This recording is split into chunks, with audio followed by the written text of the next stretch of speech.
good afternoon. Hope everyone's having a great day of market, and welcome to Universal Furniture.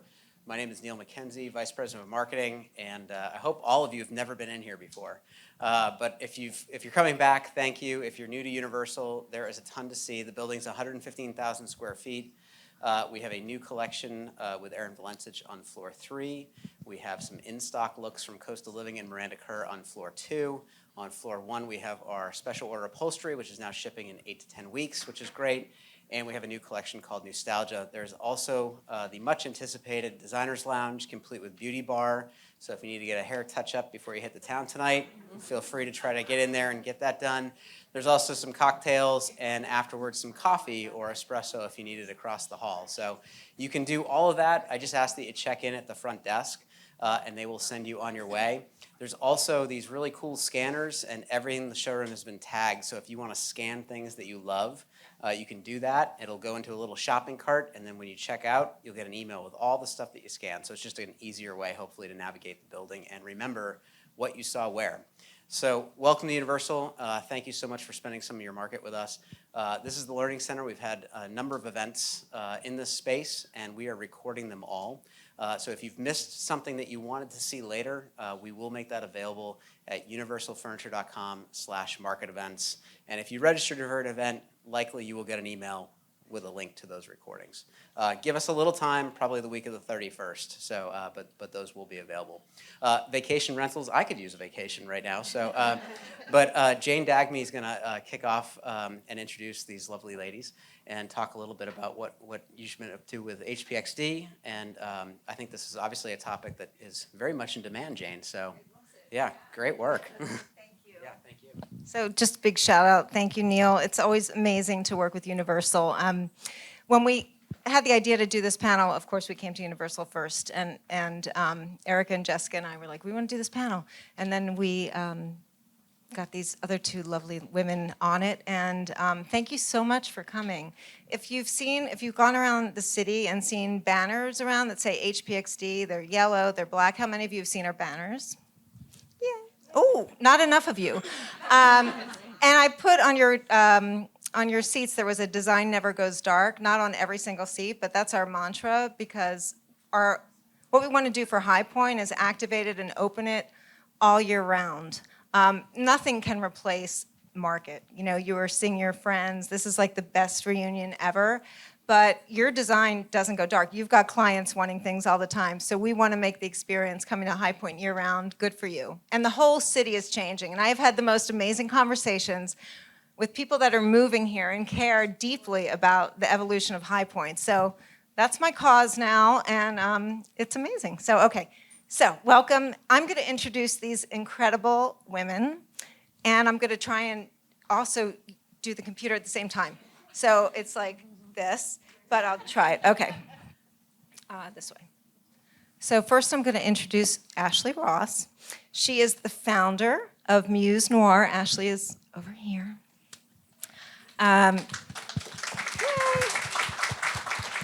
Muse Noir is a full-service design firm based in Charlotte. She launched it in 2016. She's traveled all over the world, 5 continents and 17 countries, and brings much of the world culture into her projects, which include residential interiors, boutique commercial spaces, and of course, vacation rental properties. To date, Ashley has designed at least 7 Airbnbs, and she's working on some other exciting things in the vacation rental design space, which I'm sure she'll talk about today. So, yay. This is also Ashley's work. Can we close these a little bit? Okay. Okay. Let's, okay, yeah, and they are, yes, no. The drama. Can we turn but I want them to see you. You want to be seen. So let's go back for a moment and see if we can. Do you see him better? Oh, wow. That's the answer. Okay. Woo! Nice. There's room on the floor over here. Yeah. So here's Ashley's work. Sit up here if you're in the back. All right. Now Jessica Deuce. Jessica is the owner of J. Deuce Design, as well as Vacation Rental Designers. In business for over 15 years, her experience includes residential, commercial, plus staging and hospitality, all of which she says has helped her to refine the niche for vacation rentals. With projects ranging from ginormous to single units, Jessica designs and installs for vacation rental owners and property managers coast to coast. Jessica is also the VP of the IDS Houston chapter. She's a member of the National Conference Committee for IDS and a Design Hounds influencer. So, and a good friend of mine. So, yay, welcome, Jessica. Okay, Tiffany Cassidy from Langknapp Custom Interiors. Tiffany has the largest design firm in the Virgin Islands and has been designing beautiful homes and commercial spaces since 2002. She and her husband, David, lead the company. She heads up the design team, and he handles the fun stuff like logistics, customs clearance, ocean freight, and all that. Inspired by the laid-back island vibe of St. Thomas, Tiffany has found a niche in the market designing for clients renting their vacation homes or VRBOs. Her favorite part of the design process is the final reveal when clients and their families and their guests get to reap the benefits of her work. So, welcome. And then our wonderful moderator, Erica Sorit of Sorit Creative. So Erica began her career as an interior designer, working in New York and China for numerous cultural and hospitality clients throughout the US, Europe, and Asia. In 2011, she transitioned to a career in brand marketing for the design industry, continuing her studies in marketing and business strategy at the University of California, Berkeley. I didn't memorize these notes, obviously. So, too much going on. As a global marketing leader, she has led digital product development and brand strategy at Airbnb in San Francisco to develop the plus tier of homes. Hence, we really wanted Erica to be the moderator because she has total inside track into the vacation rental industry. And she's an awesome person. And she's from High Point. Blah, blah, blah, blah, blah. Well, I'm just kidding. A Southerner at heart, because we want to get to the meat of this, right? A Southerner at heart and traveler by trade, she maintains residence in both North Carolina and the south of France. Her own company, Sorit Creative, is marketing with a specialty in the home design and interior design industry. So that's it from me. I'm done. Does anybody need my mic? Okay. Thank you, Jane. There's more space if you guys want to come. It's going to be maybe a long hour, so come on up and make yourself comfortable. There's room by Elizabeth, Kendrick, and Cole.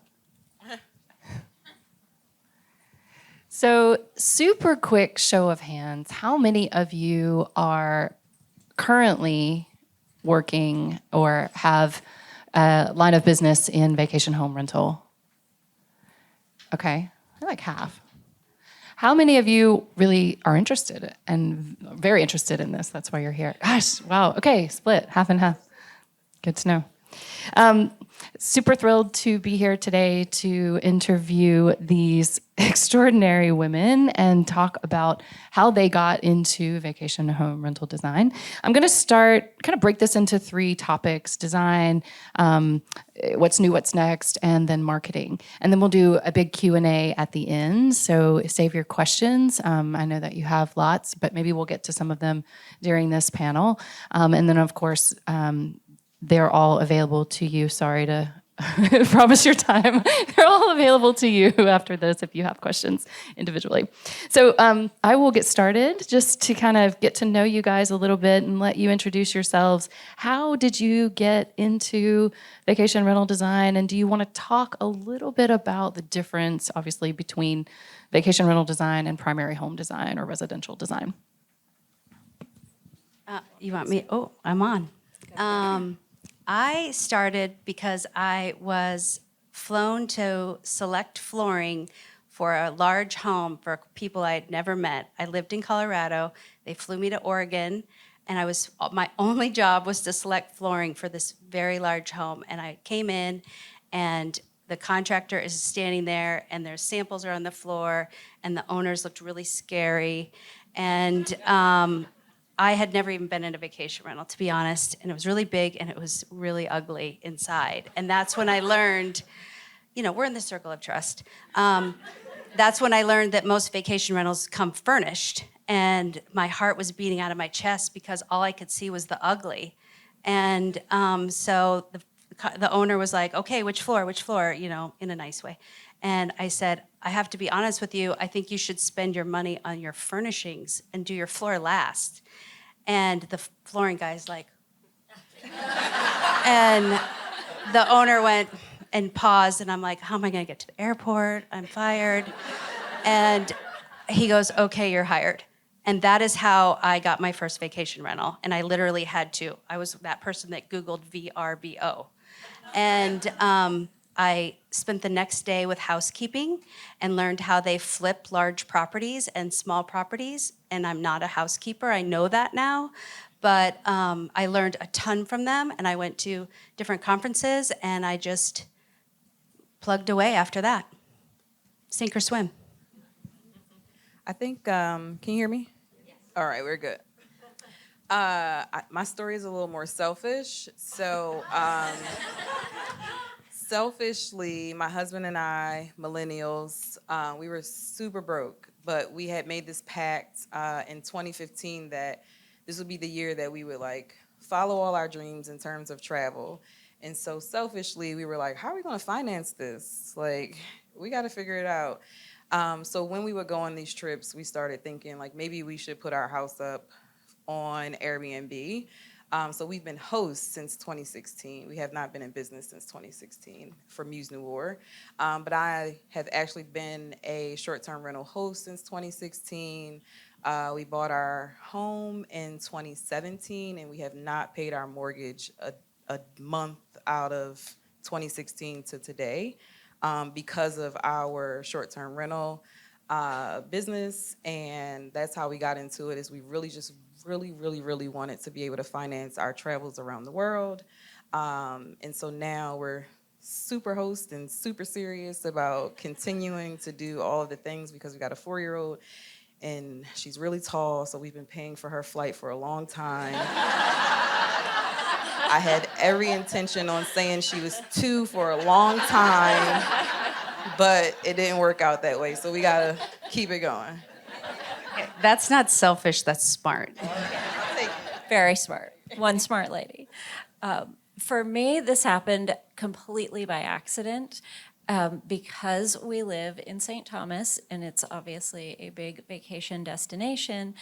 Everyone who called me at least rents their home part of the year. And it was always all about all of those pain points. The renter's this and it has to be that and all of these things. And for many, many years, more than a decade, I kept saying, but I don't want to do another rental. I want a real house. I want real high-end design and all these sorts of things. And it took me a while to actually get on board with the fact that this is, in fact, apparently my niche, because I've been solving the same problem over and over again for people who rent their homes on Airbnb for a long time. So I finally said, you know what, maybe I just need to lean in and go for it. I'll continue on with that line of questioning and ask you guys a little bit about, is there a certain style or is there certain reasons particular clients come to you? How are you kind of attracting the client base that you have? And is it based on a particular process that you do or a particular style? Just sort of zero in on that question a little bit and see if you can give us some insight on that. I can take that. So I think people are coming to us and finding us. We get a lot of new hosts that find us. We don't get a whole bunch of established hosts that want to redesign, which I may need to look into that. Why? Because they're already making money. So right? It's hard to shut down. Even when we wanted to redesign our own short-term rental, my husband was like, we're making money, why would we shut it down to redesign it? And I was like, shut up, come on. And then we just, we wrapped up our taxes, and now he owes me an apology because we've been making the same amount of money for year after year, and we redesigned it and we literally made double. And so it's a big shift.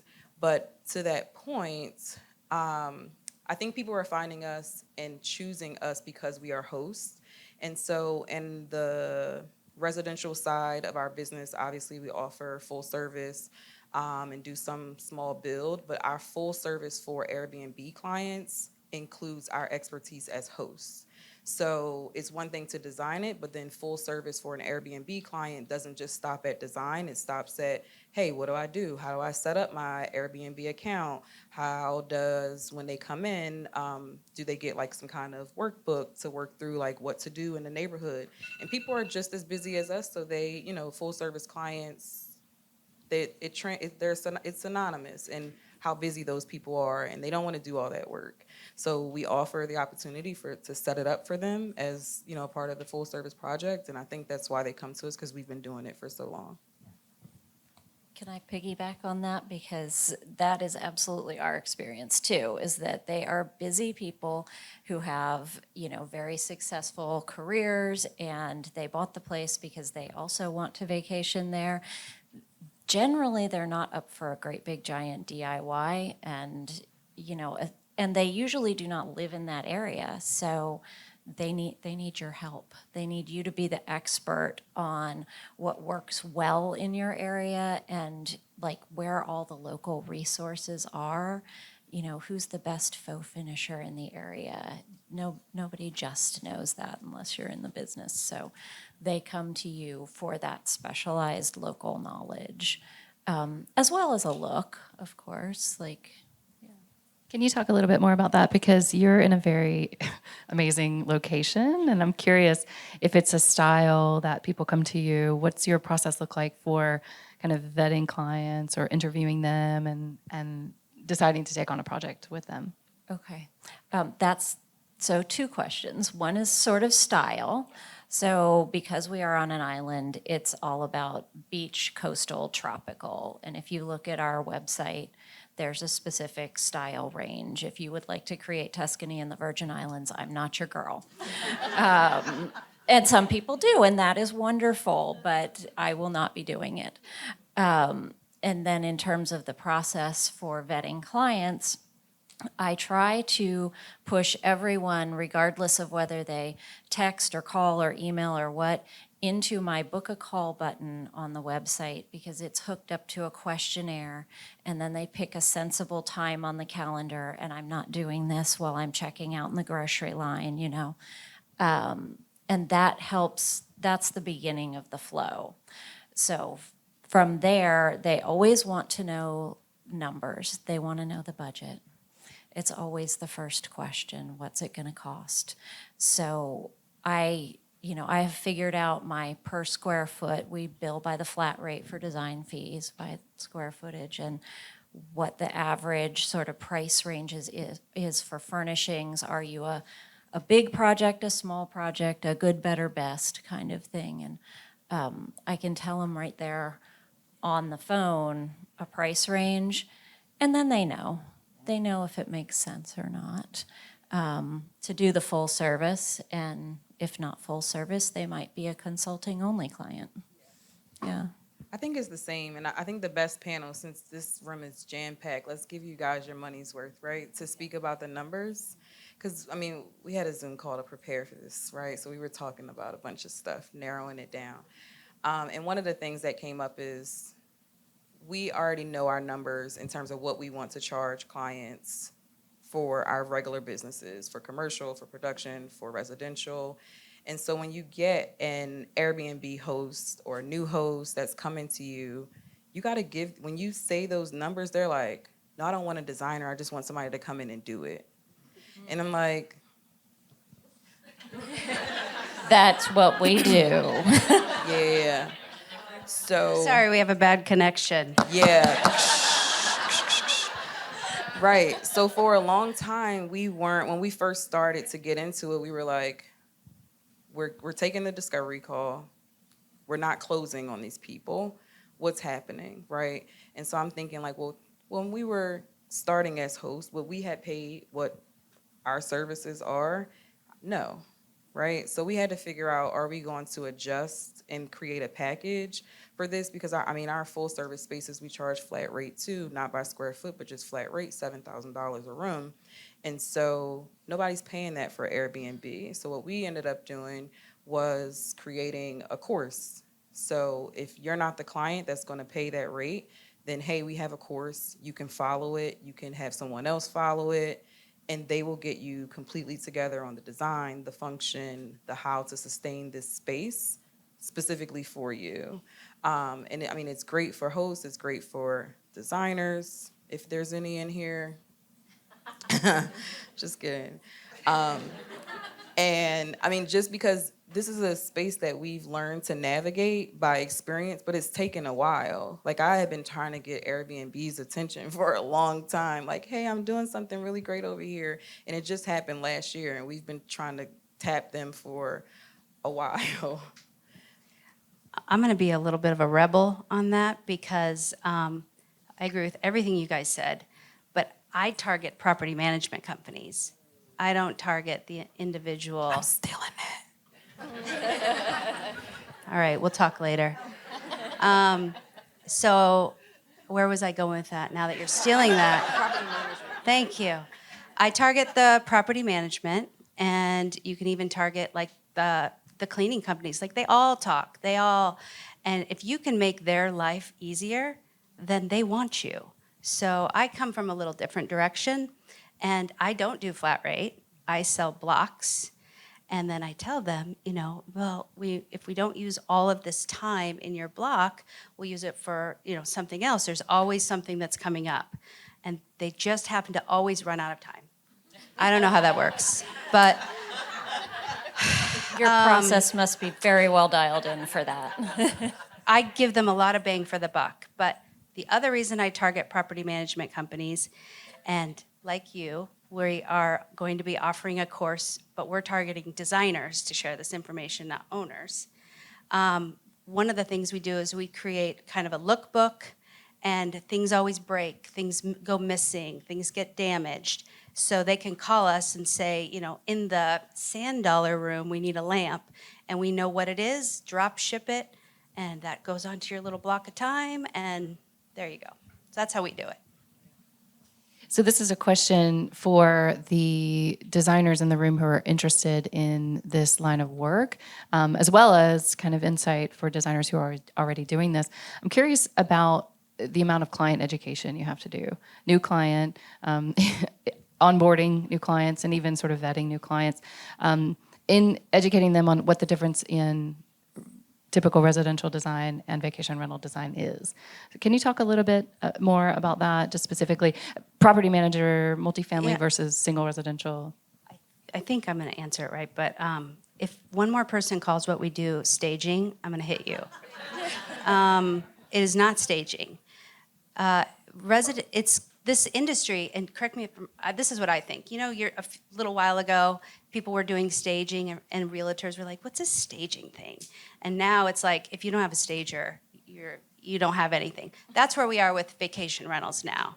And people are just now starting to connect the dots that you can't empty grandma's basement with all the ugly stuff, and your competition is crazy. So, like, before I have a consult, I send them images of their competition in the area and let them know what you're up against. So that ugly chair, look, theirs is way better than yours, and you could be making a lot more money if you used our services. I feel like that's the biggest part of it, is sort of business strategy. You're helping the owners, whether they're property managers or, investors, you're helping them to really understand the value of what you're going to be doing for them. So I will come back to this topic a little bit, but I do want to switch to kind of understanding about design itself. Like, tell me what you're seeing trend-wise and what you're starting to do, maybe as far as what's a good investment for someone. We've talked around things like tech in the home, marketing in the home, design features that look great, that actually function at the same time. Are there particular things that excite you, that you're seeing, that you're doing, that are really showing up as good investments for the homeowners? So Tech for sure. I think when people just got on board with Airbnb, they were meeting their guests at the door with a key. Nobody wants to see you. Nobody wants to see you. I just want to get in. You've probably been on the flight for how much long time. Like, just make it easy, automate the process, automate as much as you can. So we have just like, hey, here's your clickable link shot. Like, this is what we're getting you for tech. Like, there's no questions about it. It's happening. I mean, they make so much good stuff. You can have a doorknob that'll automate codes for you. You can connect that to Airbnb. You can connect it to where if someone is, checking in, they're not even have to look for the Wi-Fi. The moment that they walk in, it asks them like, "Hey, are you Jessica Deuce? Like, here's the Wi-Fi." So there's so much tech out there, and it's perfect to just automate and make it seamless for clients. So that's number one. And then I think this is the place where we'll see performance fabrics on the rise, because the thing doing the most work in a short-term rental or vacation rental is the sofa. That thing, we have gone through so many sofas. It's not just the fabric, it's the frame too. You've Oh my got to gosh. really get them to invest in a great Listen, sofa. Always We- buy quality, Yeah, right? listen, we Oh were my broke gosh. millennials. I just told you that. Don't forget it. Don't forget it. No, this is my refrain to the client. We're going to buy quality. Yes, And yes.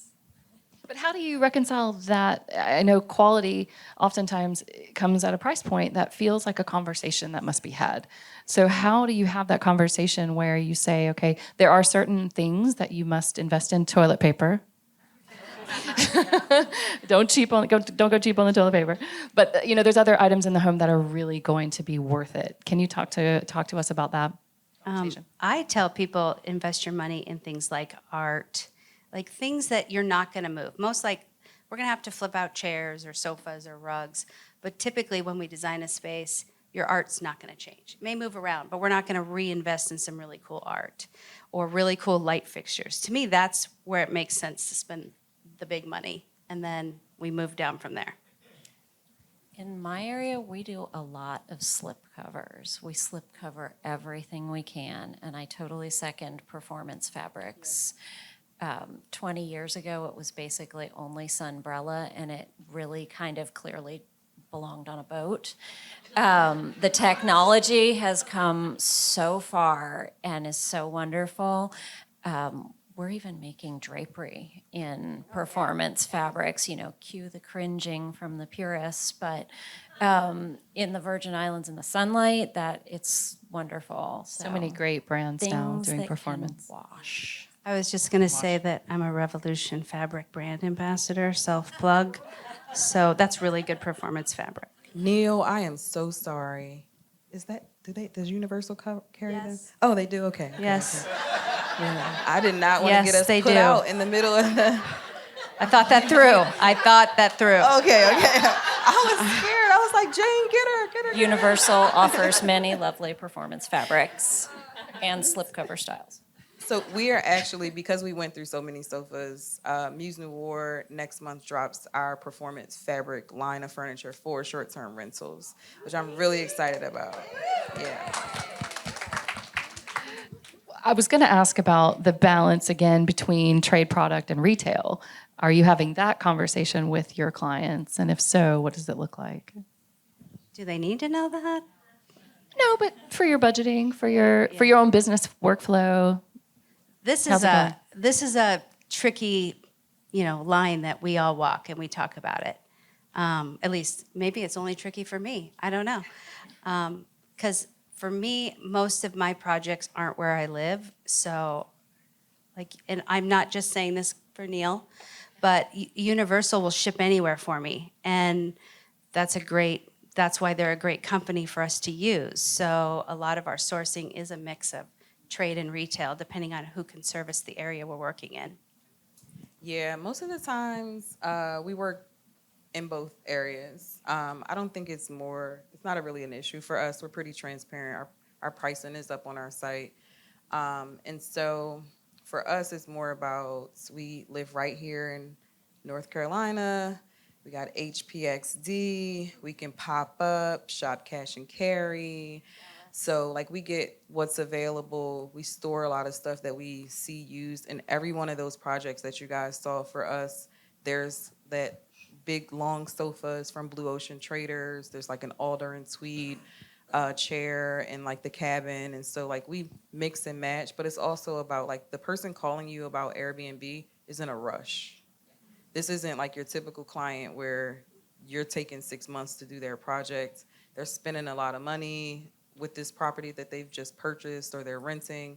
And so it's like what's available, what looks great, what's gonna hold up. Let's go. How do we get it as fast as possible? Rent it. HBXD, you come down here and you shop around and you make great relationships with your showroom reps. Like literally, that's what works for us is like, I'm not calling my rep that's in Louisville, Kentucky. I'm just not. Yeah. I really focus mostly on the trade resources, especially for full service, because it does take so much longer to ship to our area. People already know they're gonna wait, so that's not as big of a pain point. But I feel like with the level of customization and personalization I can get through trade resources, I'm bringing a little extra value and extra creative fun for the client's fee. But of course, not everybody's full service. So we do like a plan-only package where they get a spreadsheet with where to buy everything you need to do your design yourself if you want to. And for those things, we definitely do the retail resources with affiliate links. Excellent. So I want to use this as a transition point. I want to ask one question about how, if you're designing properties that aren't in your area, I assume that you are, but for you guys designing kind of outside your service area, your primary service area, first question is, how are you managing installs? Are you hiring locally? Are you doing that yourself? You're traveling? And then two, I want to transition to talking about marketing. How are you attracting clients in these other areas? Are they coming to you from those locations, from other locations? Just to start to talk about marketing, my favorite subject. But first, how are you doing it outside of your own location? I can take it real fast. Our Instagram is our bread and butter. Like if someone steals my Instagram, Two-factor authentication. yeah, we Just have turn that. it on. We have that. Trust me. And everybody in your DMs offering you a blue check, don't click the link. Don't click the link. They're lying.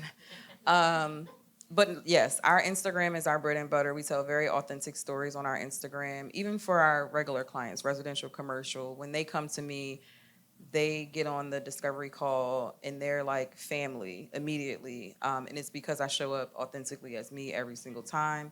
I joke, I play, I come to you as a Black woman. I want you to know a Black woman's gonna be in your home. I wanna be comfortable there. I want you to be comfortable. So it's important for us and our biggest marketing tool to show up authentically as us. But in that authenticity and in that storytelling, we're telling the story of like, hey, this is how we got started with Airbnb. These are the mistakes that we've made. This is how we have created lanes for you to do business with us to avoid the mistakes that we've made.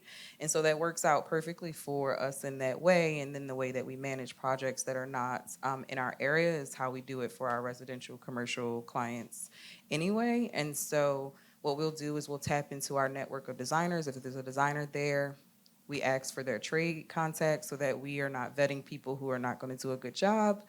And then we kind of go about it that way, and who we travel with, who we're missing out of that team. And then we tap into our network of designers who work with great trades in that area. So, and we've been in Chicago, Virginia, Charlotte. We just did a virtual one, which was hilarious. Our first virtual Airbnb like project where you were talking about sending them the plan and all of that. I don't know if I would do that again, but I love it. I don't have to worry about No. yet another do broken too. sofa leg. yeah, it was quick. The money was great. I think that part was good, but I think this was the same client who called and was like, I don't really need a designer. I just need somebody to put it together. And I was like, okay. And that's why we offered him, the virtual option. And now he's like, things are coming and I don't live there. And I was like, well, I told you. What did you think would happen? Yeah. I don't know what you're gonna do, but your sofa's sitting outside. Yes. Yeah. We work almost exclusively in the Virgin Islands. We've done a few projects stateside. I love to travel, but for fun, so I prefer to stay home. That's just been our choice. But the consult only packages work well all around the country, and I love to be able to just spend an hour or two on Zoom with someone in another location and give them the sort of the support and direction and push that they need. And it feels good to be paid well for your expertise, and then to get an email back a couple of months later going, "Oh, it worked. It was great." So. Jessica? I've been so mesmerized, I kind of forgot the question. Marketing, how do you attract clients? Oh, okay. And then 2, how are you managing projects that are outside of where you are? Marketing. I need to up the game on my Instagram, so that I need to work on that. Marketing. Honestly, I think a part of it is because I was smart enough 7 years ago to buy the name Vacation Rental Designers. I think that helped. It was a good lucky day. I have been blessed with a lot of word of mouth. I'm really insecure about my marketing plan right now, to be completely honest. So I feel like I'm not the person for that advice. But I've moved quite a few times because my husband has had these opportunities. This last move, I told him that if he got another opportunity, I would miss him. I'm done moving. And I've kind of collected people, and I've lived in beautiful places like Napa, California, and Denver, Colorado, and Omaha, Nebraska. And they were all wonderful. And now I'm in Texas, and I've been blessed to collect people there, and somehow that's translated in all of these areas. My best client, by far, we're on our 8th property right now, and they live in Omaha, Nebraska, and they're the ones that flew me to Oregon, and I'm doing a home for them for the Green Bay Packers area. So it's gonna have cheese wallpaper. So I guess it's a really weird answer that I'm giving you, but it's been luck and collecting and creating relationships. I think really that's what I'm trying to say, authenticity, because I think we all become friends afterward. I'm just collecting these people. I love them all. And you're helping them literally make money. Yeah. So they do become your friends. And I'm like, tell me how it goes. When you get your first booking, let me know. And it's the most exciting thing to see people start a business, essentially, because you're like a hotelier, like a little boutique hotel owner. So yeah, the relationships are key. They're beautiful. In terms of marketing, though, I will say if you live in a vacation area and you want to work in your area, find out who the real estate agents are that are actively courting people who want to buy investment properties, and talk to them. Make friends, and then offer to help them tour their clients. Because when you take the prospective buyer through with the real estate agent and paint this picture of what we could do to spruce this up and make it better, and they actually buy the property partially because they liked your ideas, they will pretty much every time hire you. And that has worked out very well for us, is you real hear that, estate Julia? agent referrals. Julia, right here, is my new addition, new partner at Vacation Rental Designers, and she's a real estate agent. So we have a property management division. Meanwhile, she's talking about her insecurities with marketing, but she's hiring. She's lying to us, guys. I want to save time for questions because I know there are going to be a lot of them. But I want to sort of end a little of our formal discussion, with the kind of pose to you is to say, if you were just starting out again, what would you do different in your business? Or what would you offer as advice to someone who wanted to get into vacation rental design? Well, you know what?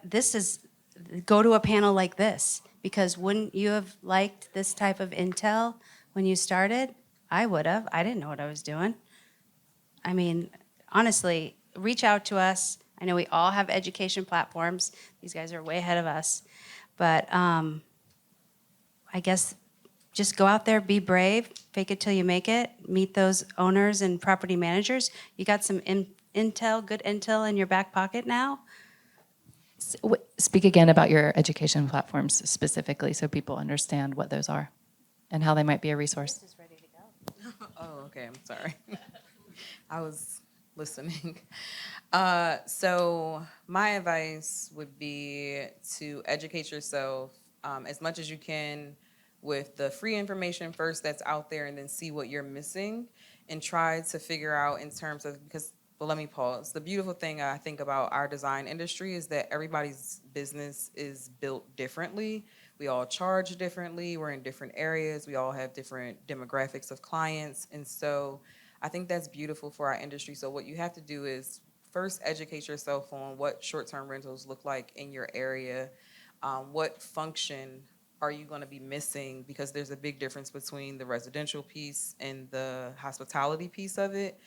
So once you close that gap of knowledge between, your traditional business and what you're trying to build, then I would say maybe come and tap into some of the things that we have going on. And specifically, we have the Well-Designed ROI, which is a self-paced course hosted on Teachable.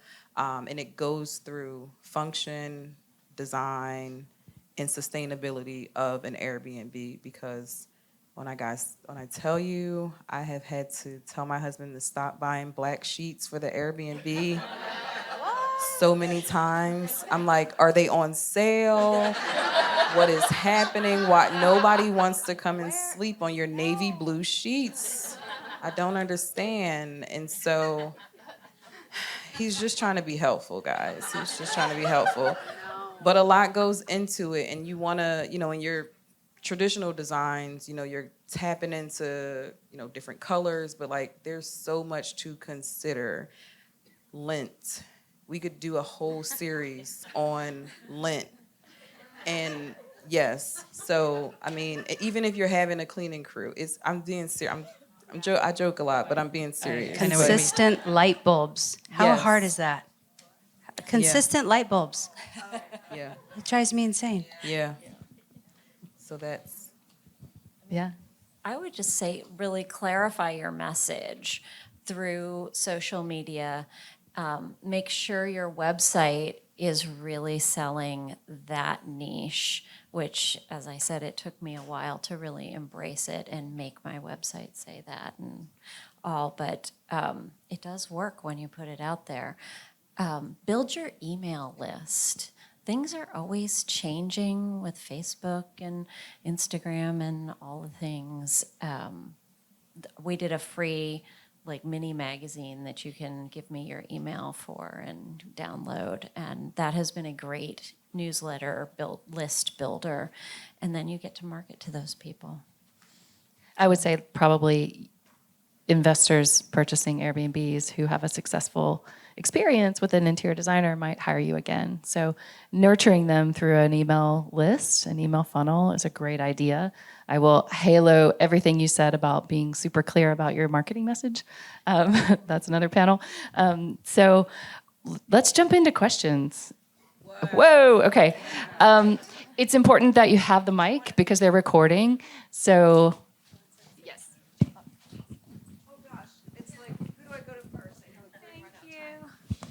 Okay, so I have a client right now who is, he says his average, and I researched it and it makes sense, he's getting about $200 a night, which is not a crazy number. And he's like, I don't want to spend too much money.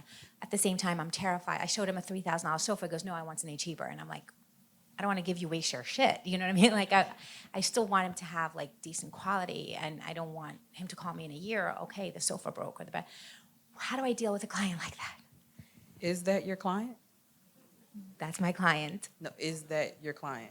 Oh, that's Is not that where you my wanna dream be? client, but I've Right. done other stuff for him where he does get $500 a night, and he is willing to spend more money. But then with this house, smaller house, upstate New York, not a great area, he's like, I'm not going to get more than 200, 220 a night. I don't want to spend the money. Like, how do I deal with that?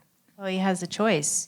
He can buy the $3,000 sofa, or you can tell him that he can look at sofas with a lifespan of 2 to 3 years max, and we'll go to a lower price point. And you can continue to invest that way then he'll call repetitively, me in 3 years and we which do it would again. be a replenishable item for you to Right. have to stock continually. Where would I even look for that? Like, I think from That's a another design- panel. Yeah. I can touch on that real fast. So if you want to get scrappy and really steward this relationship with this client, I would say maybe you should hop on like the vintage trail of things that have held up over time that you can Right. find at. I was Reupholstery. I actually thought about that. Yeah. I did think about that. Yeah. And is there a number, like, if he gets, let's say, $500 a night, I don't know how many nights a year, but is there a number where I should spend, okay, if this is going to be that kind of Airbnb, I should spend this and this amount of money, and if it's at this number, is there a math to that? But you're going to keep spending the money on this to rebuy the sofa year after year. So he's going to waste money. Like, I don't think there's in my opinion, there's not a number. I don't mean, think there's a there- number. There's no number. There's no math to like how much you should spend for an Airbnb. Like, But consider also that every time you buy another sofa, you're going to pay to ship it, deliver it. And it's a day or two that you can't rent the house because you're expecting the furniture movers and somebody has to come take away the old one. And what does that cost? but when do they start making money? Like, when do they start making money? If they spent, let's say, $50,000 or $80,000 to invest in this Airbnb, when do they actually start seeing profits? That literally is another panel. Meaning, and I mean that nicely. I mean that nicely because that burden you're describing is the burden of the host, not the designer. No, I don't know you and I love you and I want to hug you, but you're creating that. You're creating that stress of his income level. Your job is to source. Set a boundary and get a different client too. Like after that, like all, I'm all sending you an jokes air aside. hug. Okay, you got them. Hi, how do you vet your cleaning company? Because I know that can make or break your business, and they said not every cleaner is qualified to clean Airbnbs. Can you So in our business, we don't really handle the cleaning. We do one cleaning at the end of setup, and I have my favorite cleaning person because I love her and know her, and she saves us from ourselves so many times. But after that, that is up to the property manager and or homeowner. Generally, the rental agent or property manager will provide that service. We do often provide a little book with the how to clean it and care for it tips. Don't make anything up. Take it straight off the vendor website, like literally copy paste how to wash the fabric and that kind of thing, because it can be a little bit of a liability. I don't think you want the burden of vetting the housekeeping. The liability, maybe is what I should say, or, Because I'm like, if you don't live where your property is and they are coming in, they're doing everything without you seeing, right? Well, But then that- you get a review that says that the place was dirty. But that's their responsibility. That's not us. Yeah, you're just designing it. Even us for offering a full service to here's what you need to know, here's what you need to do. Like maybe because we're working in all these different areas, we don't know I don't know the cleaning people in Chicago. Yeah, and those clients, they come to us and they have a property management team already set up, so they've done that already. So you mentioned the importance of white linens, for example. Would you mention or note some other key differences between designing just a residential primary use property and a vacation property? Yeah, the rugs. Have you ever been in a casino? And the casino floor, like there's no solid rug. it's hiding all the stains.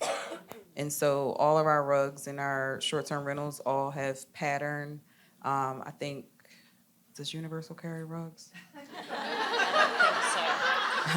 We do have some HBXD rug vendors We get the we could rugs talk from about. Lowoy because they're great price. They got great quality. Polypropylene. Yeah. It cleans like a dream. Unique Loom. Polypropylene rugs. Yeah. Unique Loom is a great source. Can you at us. We touch need sponsors. briefly on logistics of warehousing? Do you do your own installations for projects that are afar? And then how do you handle finding a warehouse and then doing an install day on those? Yeah, so our traditional business, we work everywhere. So we have receivers in a couple different places, and again, we tap into, hey, designer in such and such place, like, what's your receiver relationship like? We use their receivers, and then we drag a team down for install, but we take our time to install it and install it right.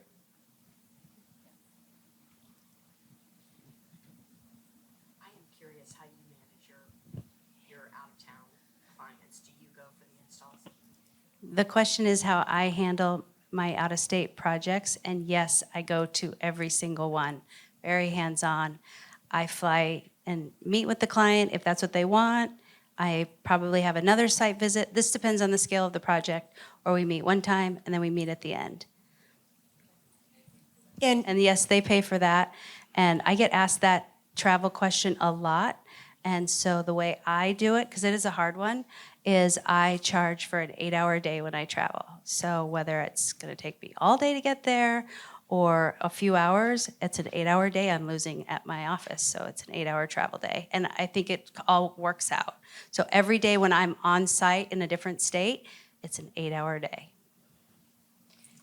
In nurturing your relationships with the referrals from such as your realtor, relationships, are you more apt to pay a percentage for their referral to you, or are you setting a fee to refer back to them? I mean, they're going to want something. So, Personally, I've never paid any referral fees, nor have I ever accepted any. not from any realtor relationship. No. No. In the Virgin Islands, that is illegal. Okay. So, yeah, no. We wouldn't. Julia that I work with is a real estate agent. She wants to answer that. Give it up for Julia. I was just going to say, if you're helping the realtor sell the house, that's payment enough for that. So the fact that she shows, she walks the property with the realtor and shows the value of the home and how it could look, and that realtor sells that house, she isn't going to ask for anything. It helps her sell her house. Yeah, no, I'm speaking from experience, so. It's just a teamwork thing. Thank you. You know, you do something nice for them and they'll send people back to you. It's Nice bar of soap and a towel. Thank you. Serena. Hi, everyone. So where can they find out more education about the vacation rental industry, other than your personal channels? Is there a summit or something coming soon? This Jane? question is a setup. Would anybody like more information about this topic? Would anybody be interested in more? Oh, that's so nice. I have great news. But it actually went out on a press release today. And come here. Come here. Last market, I saw Jane here at Universal, because Universal's where the magic happens. It's not here. Neil McKenzie, are you here? No. Universal's where the magic happens. Okay. It's on tape. I saw Jane, and I said, I have a love for High Point, and I said, High Point has everything I need for vacation rental design, but it's not, I don't feel like the showrooms, like we could be more specific in talking about this topic. And there's no vacation rental design summit in the United States. There is some international, but none. Let's beat them to the punch. And this woman did it. She created it. Well, thank you. I created it with Jessica and Erica's help, and now Serena's Serena. help, and now just having this conversation is amazing, and other people at HPXD as well. So we just launched the Instagram, so it's VRD Summit, VRD Summit. You can go on to hpxd.org. We have a tab, Vacation Rental Design Summit. You can sign up. We're not opening registration until December.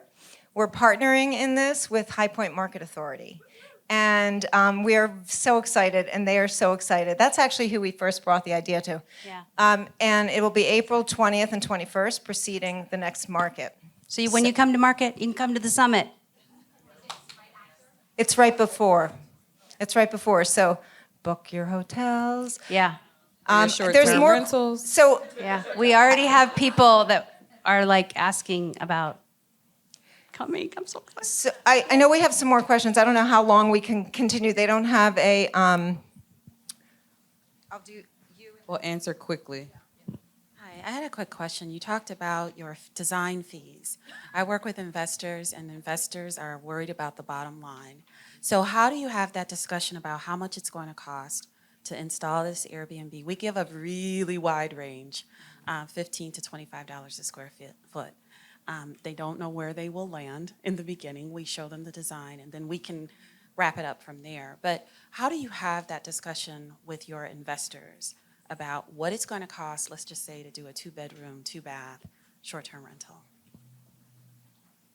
I'm having my first project with an investor attached, and I don't like it, so I'm not the person. Yeah.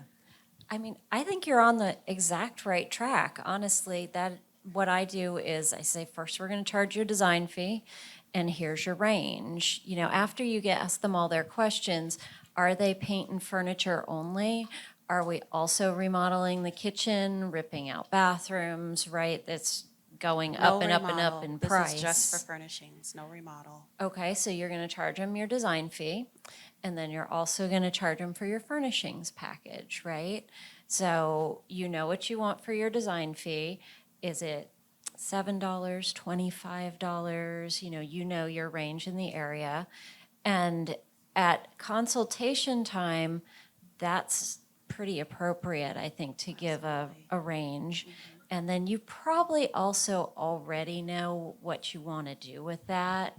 Like what your average guest bedroom cost is, what's your average living room setup cost. And for anyone who doesn't, a deep sort of post-mortem dive into your last few projects is really a good idea and I divide them by the square foot. So if you've got a 2-bedroom condo in the Virgin Islands, you're going to spend $50 to $80 a square foot to refurnish it at the level that we like to do it. So, and if they're not okay with that, then they'll go somewhere else, That's what Rooms to Go is for. And if I could just ask one more question. We usually ask what their avatar is. Do you go that route, asking who their target audience is? Sometimes they are going for traveling nurses. In Chicago, short-term rentals are banned, so they have to do a different model in Chicago to make it work. So they have to do displaced families from natural disasters. Do you ask them that and then design your short-term rental based on that avatar? Oh, sure, yeah. I do. I want to know the area and who they're targeting. Are they thinking destination weddings? Because that's big in our area. What kind of events do you see hosting here? That's all kind of in our questionnaire. You can't book a call without filling out the questionnaire, and it's all in there. Hi, quick question. Do you disclose to your clients where you're buying your furniture, your materials from? And if not, do you have a program where if they want to know to duplicate it among other properties, that they can pay you a flat package fee for those items, or how do you handle that? The furniture, no, I don't see a need for that. The essentials, like the sheets and all of that, because they'll buy those over time, we do have like a clickable link PDF that gets sent to them to replenish. Nope, they can do it themselves. We want them to buy through us. We do too. We have a bedding shop on our website, so they'll hopefully keep buying from us. She's going to again. steal that now, too. I don't know about that. Well, we use the same sheets pretty much every time, so. I'll consider it. I have a question that can relate to just regular design and vacation rentals. Do you, when you're talking about packaging per room, is it here's the living room that's $25,000 or whatever, or here's the lamp, here's the sofa, here's the table? Because I'm finding that people freak out over a $600 lamp or whatever, but they have no problem with pricing high in something else, and everyone's level is different. So have you had success packaging your rooms, or do you go itemized? I could be different from you guys, but I don't want to put a $600 lamp in a vacation rental. No.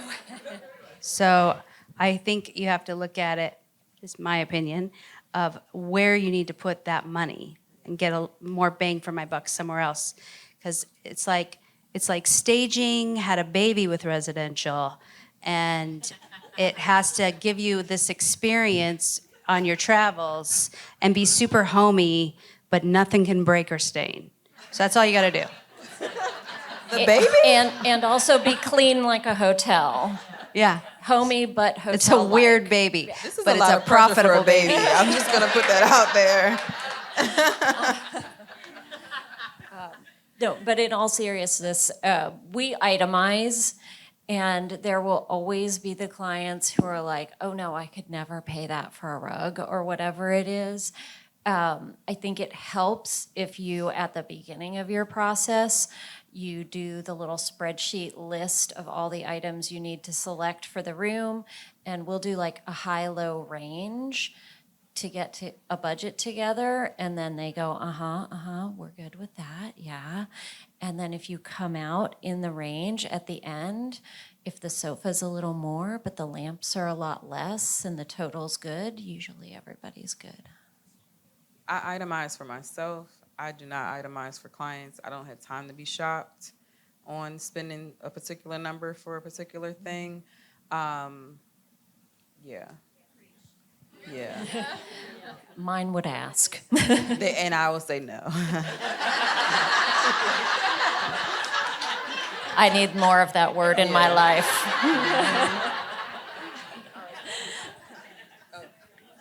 So I basically have a question about expansion. I currently have a short-term rental in the Concord area, and I co-manage. And I co-manage different B&Bs in different states for other people.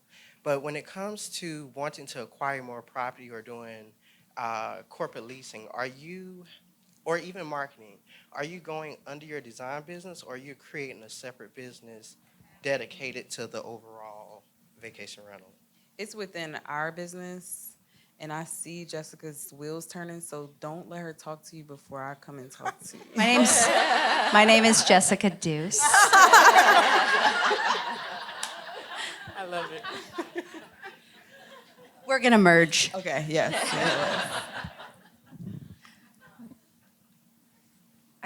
I know you've had your arm up for a long time. I know, I feel bad.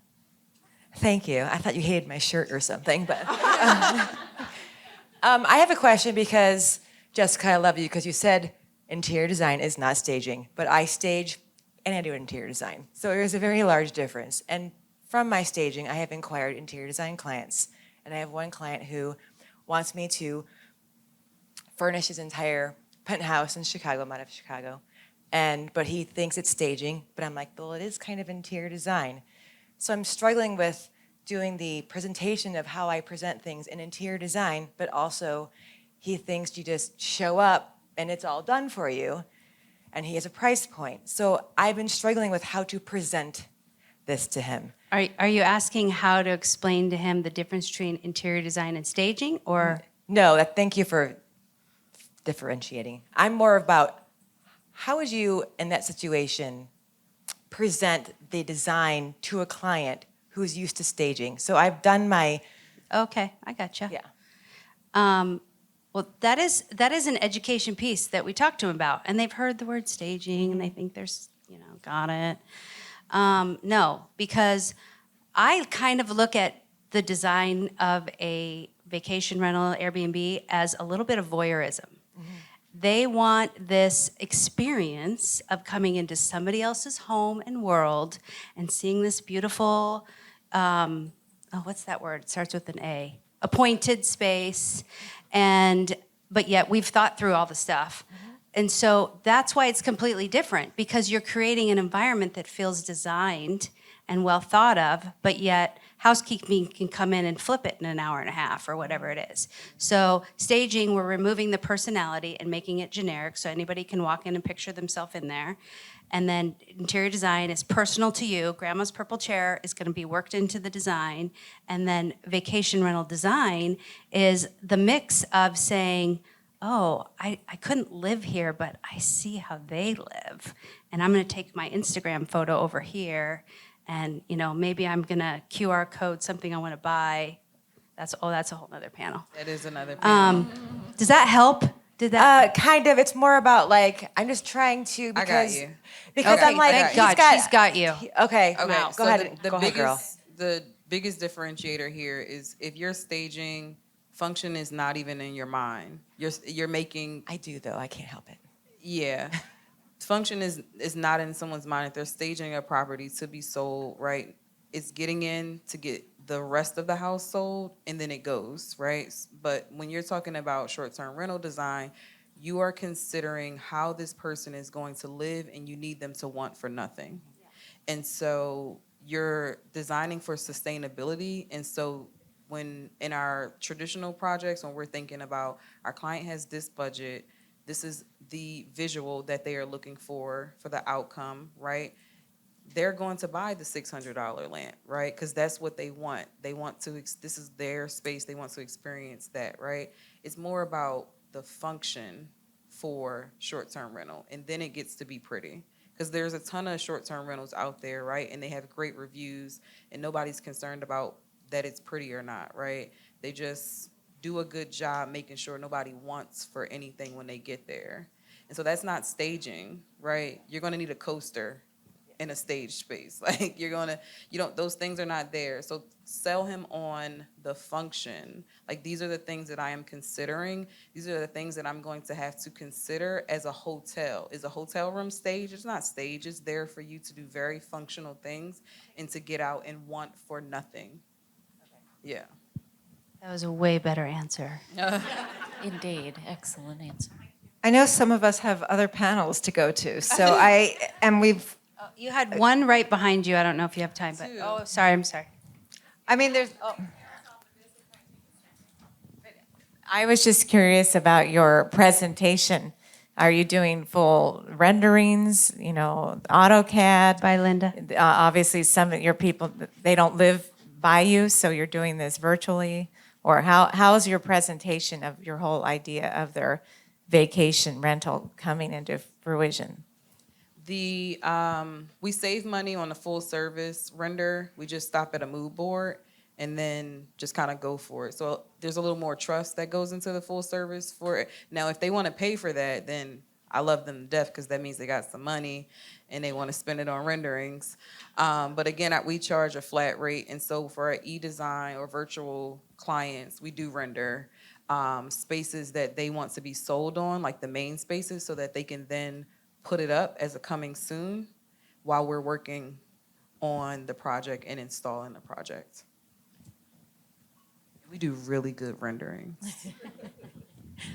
Yeah, ours tend to be a lot of renovations that are fairly extensive and even new builds. So we definitely are doing the full CADs for everything and the renderings for every single space and the mood boards and the whole bit. She's making money. And yes, we charge a good bit for that because it is very time consuming. I think that's. Did you guys get any good information today?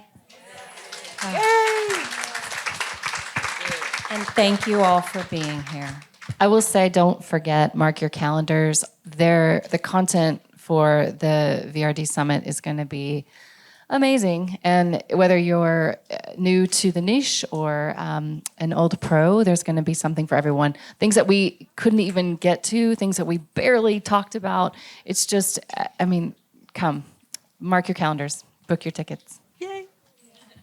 I was just going to say, we're doing it in High Point because Jessica said this was the place to do it. But we love High Point, and it is the place to do it. But we do expect Kitchen and Bath to have a presence as well as Smart Home. So it's really going to be full. And we're excited. So, we'll sign up on our website to get more information, and we hope to see you in the spring.